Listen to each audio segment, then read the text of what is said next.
Bueno, buenas noches.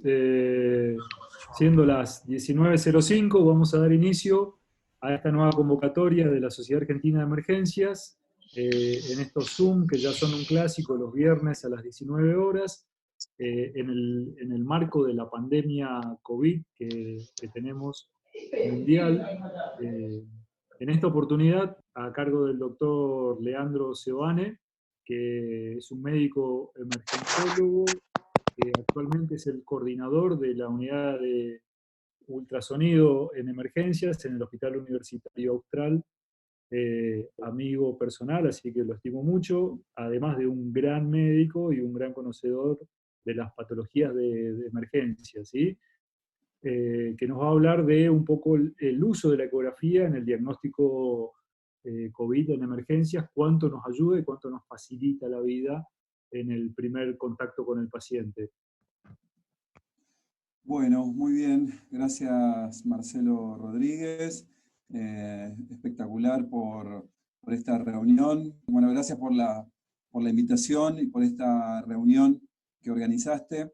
Y bueno, creo que estamos para empezar, ¿no? Son 7:07, así que bueno, me toca un poco hablar sobre el uso de la ecografía en el diagnóstico de COVID en emergencias. Siempre digo que las insuficiencias ventilatorias o respiratorias son tiempo dependientes, ¿no? El tiempo es pulmón, es decir, que bueno, el diagnóstico temprano va a mejorar siempre el outcome y los diagnósticos complementarios son más que importantes para hacer el diagnóstico definitivo. Sabemos que la radiografía hoy por hoy es el uso racional habitual, la tomografía va a ser el gold estándar, y cuál es el rol de la ecografía pulmonar en estos momentos. Bien, hay diferentes publicaciones que rápidamente quiero comentarles, ¿no? Como esta en la Clinical Image, que bueno, habla sobre las características radiográficas del COVID-19, donde, bueno, resumidamente dice que la radiografía es menos sensible en la detección de neumonía por COVID-19 en comparación con la tomografía, con una sensibilidad radiológica del 69%. Los hallazgos más comunes reportados por la tomografía en COVID incluyen opacidades en vidrio esmerilado y consolidaciones pulmonares ya en pacientes más graves. Y las opacidades estas en vidrio esmerilado, bueno, son extremadamente difíciles de visualizarlas por radiografía, como se ven claramente por tomografía. Este trabajo publicado en la Radiology sobre aproximadamente 1000 pacientes, donde vieron que el test de PCR fue positivo solamente en 600 de ellos, y de estos 600 hubo más o menos hubo un 98% de pacientes que tuvieron características típicas con lesiones tomográficas de COVID. Eso un poco lleva a la sensibilidad, a decir que la tomografía tiene una sensibilidad por este trabajo chino publicado hace un mes y medio, tiene una sensibilidad del 94%, y la PCR tiene una sensibilidad de un 66%. Esta otra publicación de la Radiology, bueno, llegó un poco a la conclusión que las imágenes tomográficas, el 86% tenía opacidades en vidrio esmerilado, que eran de distribución bilateral y tenían una distribución bien periférica, ¿no?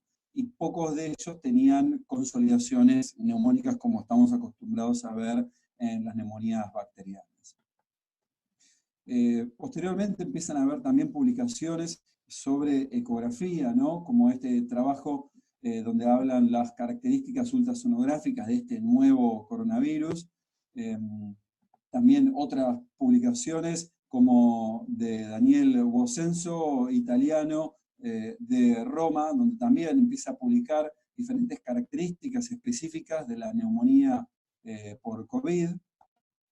Otro trabajo también ya de la Universidad de Glasgow por Moore, otro también emergentólogo ecografista, donde empieza a describir las características ecográficas del COVID.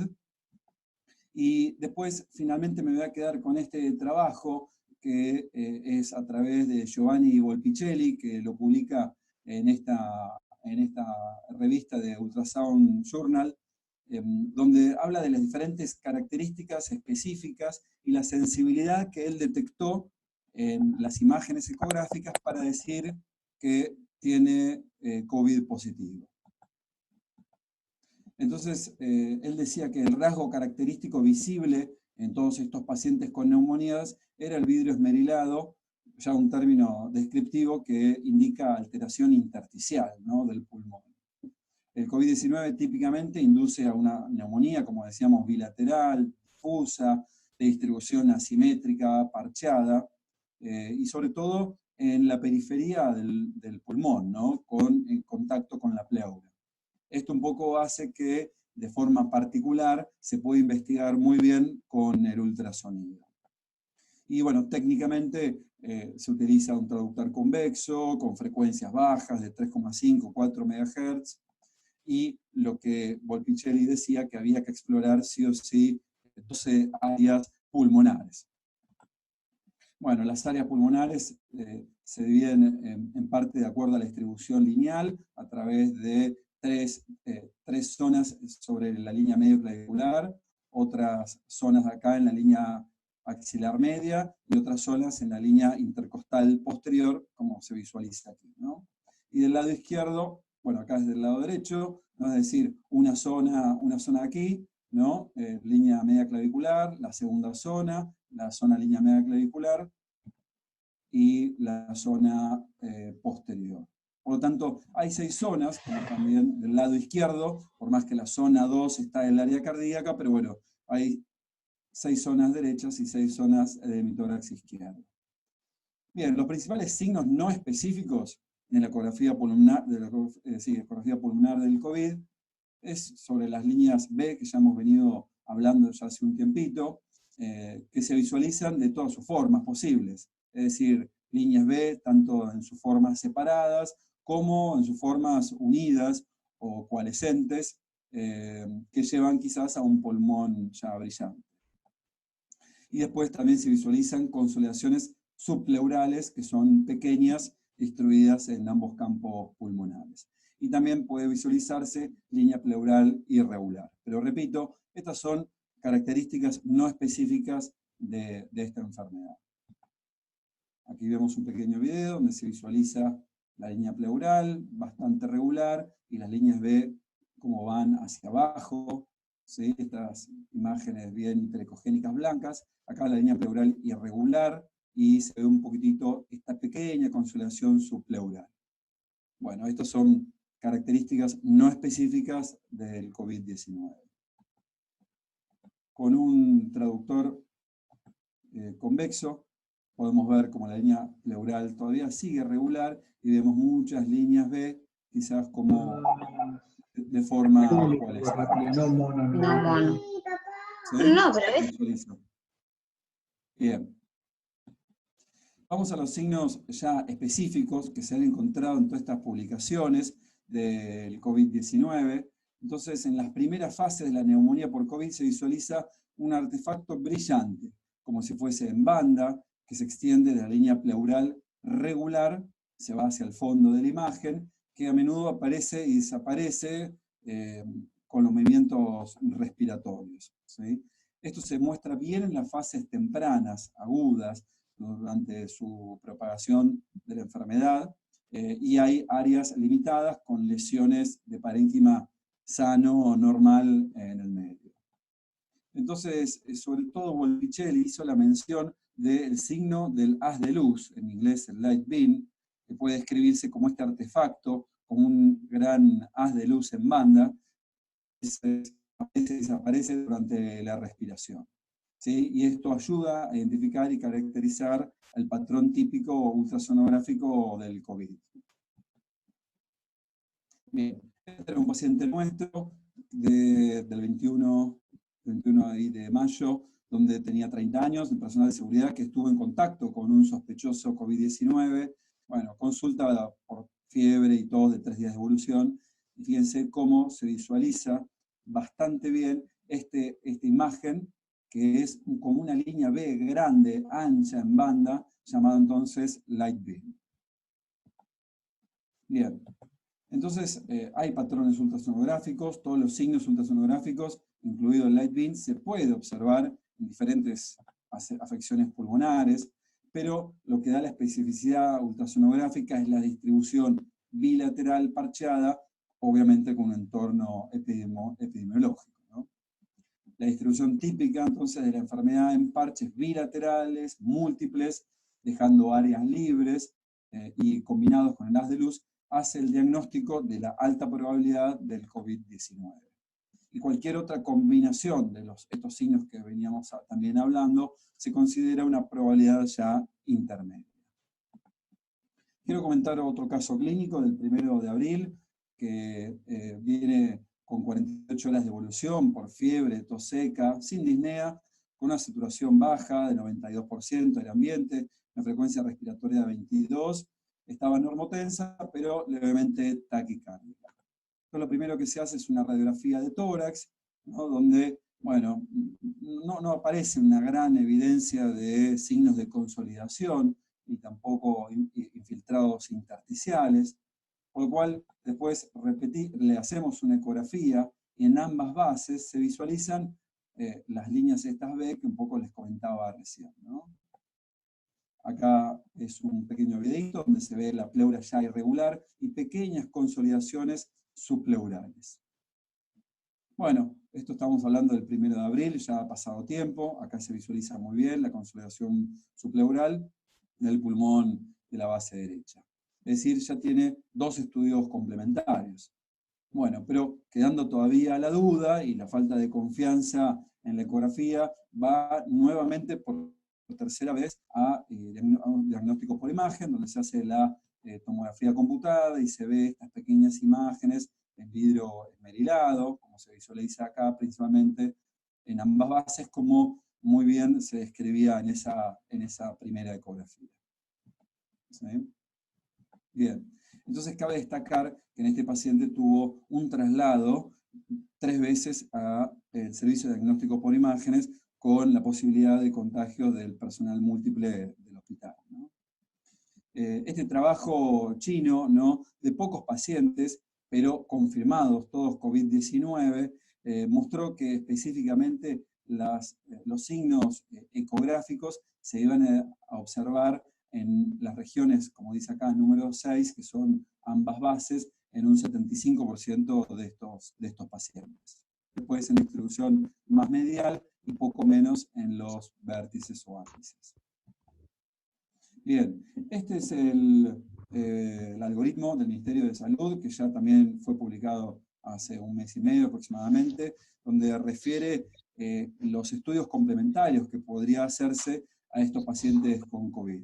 Bueno, obviamente acá están los signos tanto superiores como inferiores, de tos, astenia, anosmia, lo cual dice que, bueno, sin factores de riesgo, es decir, sin factor de riesgo, con signos vitales y una semiología normal, el paciente podría ser dado de alta y aislarse, pero si no tiene factores de riesgo, pero sí tiene una frecuencia respiratoria un poco más elevada, rales crepitantes, saturaciones bajas, bueno, el paciente debería hacerse una radiografía de tórax frente a perfil.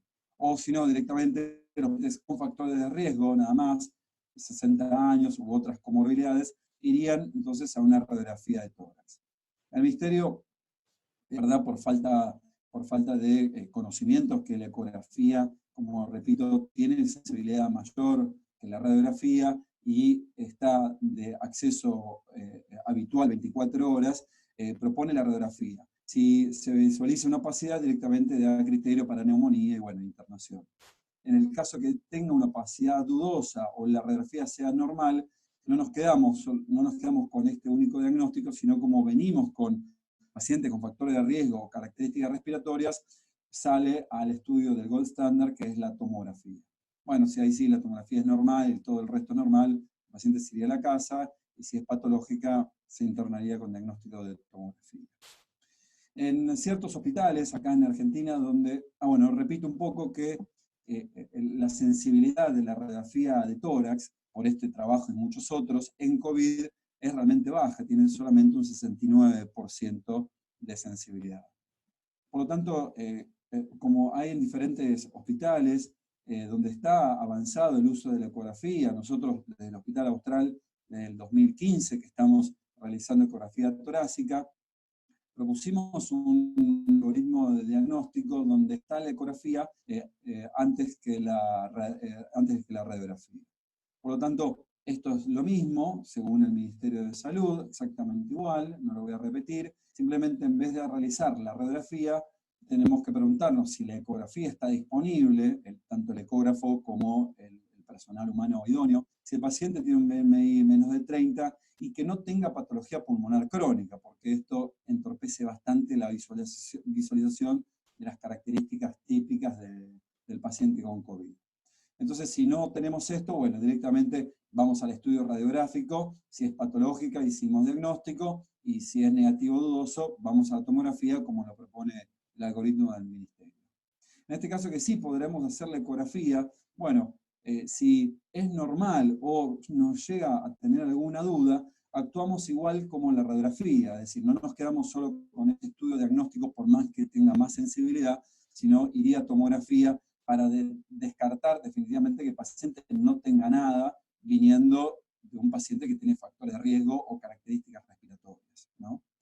Y si la ecografía sí es positiva, bueno, esto específicamente los signos van a ser clasificados de acuerdo a si tiene el light beam, el signo de haz de luz, bueno, será entonces una ecografía con el sello de la alta probabilidad o un sello de intermedia o baja probabilidad. El paciente se internaría con todo el laboratorio específico que recomienda hoy por hoy el Ministerio de Salud. Entonces, la ecografía está inserta en un algoritmo, no tratando de sacar la radiografía de tórax, sino poniéndola en un nivel superior, porque lleva más sensibilidad y especificidad para esta patología hoy por hoy vivida por todos nosotros. También, ya hace tiempo, desde mismo de Italia, del grupo de Via Stori Waluti, en la Universidad de Pavia, han publicado diferentes trabajos desde el 2012 en adelante, donde podemos identificar la severidad de nuestro paciente. ¿Cómo? Bueno, identificando y examinando ecográficamente los 6 sectores del lado derecho y los 6 sectores del lado izquierdo, pero subclasificar cada sector desde 0, que es normal, hasta 3. El número 1 sería líneas B aisladas, el número 2, líneas B más coalescentes o light beam, con constelaciones pequeñas subpleurales, o si no, el número 3 le da al segmento la consolidación. Bueno, obviamente si multiplicamos el grado 3 máximo de los segmentos por los 6, nos da 36, sería el índice de severidad más grave que tiene nuestro paciente. Y esto tendría una utilidad de seguimiento del paciente internado, del paciente que se sigue quizás en emergencia o en el piso, o quizás en los pacientes que llegan a terapia intensiva. Nosotros del hospital propusimos un protocolo de acción. Esta es la ficha de los pacientes con sospecha de COVID, donde, bueno, están los pulmones, están los diferentes segmentos, y aquí completamos en cada segmento qué es lo que visualizamos en la examinación de nuestro paciente. Ahí le ponemos un puntaje, desde 0 hasta 3, sumamos y nos da este score de severidad. Y aparte, lo que ponemos, según las características encontradas en cada segmento, ponemos si la probabilidad de tener COVID es alta, intermedia o baja. ¿Sí? Bien. Esto es un poco también como para ir ya terminando y dejándola a Sabrina. Sabemos que la afectación leve podemos tener líneas B aisladas, o una afectación ya más moderada, líneas B más coalescentes, o las consolidaciones pequeñas subpleurales, una afectación más severa, que es el pulmón más blanco, y mucho más severo, con empeoramiento, con la imagen típica de la consolidación pulmonar o el pulmón gris. ¿Sí? Entonces, para concluir, yo diría que en esta charla los patrones ultrasonográficos pulmonares varían desde patrones intersticiales bilaterales leves a severos, con un engrosamiento pleural, con líneas B dispersas, y luego quizás juntas como el light beam o el haz de luz. Las pequeñas consolidaciones subpleurales es una progresión de la enfermedad, y la consolidación pleural asociada corresponde ya a una enfermedad más general. Los hallazgos pulmonares son más prominentes, como bien lo dijimos, en las zonas basales. La segunda conclusión es, frente a la radiografía de baja sensibilidad, la ultrasonografía tendría un rol más que importante en la sala de emergencias. El eco bedside evitaría, como mencionamos, el traslado innecesario, reduciendo el número de personal de salud. El monitoreo de pacientes con neumonía para estratificación de severidad y pronóstico en la sala de emergencias tiene gran utilidad en la sala de emergencias e internación o en terapia intensiva, y mismo también los pacientes en terapia intensiva pueden tener seguimiento ultrasonográfico en los pacientes que están ventilados o para determinar el destete. Así que bueno, esta sería un poco la presentación y termino con estas palabras de Buonsenso, que fue uno de los primeros que publicó Signos de COVID, donde dice que, bueno, que la opinión de él es que el personal tiene que estar de forma segura para manejar el COVID-19 en esta pandemia y tiene de forma concomitante saber no solamente examinar clínicamente al paciente, sino él mismo, emergentólogo, tiene que saber identificar de forma bedside las imágenes ecográficas. ¿Sí? Porque él dice que la ocultación es silente de pacientes hipóxicos, pero felices con líneas B. Así que me gustó esta carta de lectores que Daniel Buonsenso lo hizo en una de las revistas del Lancet.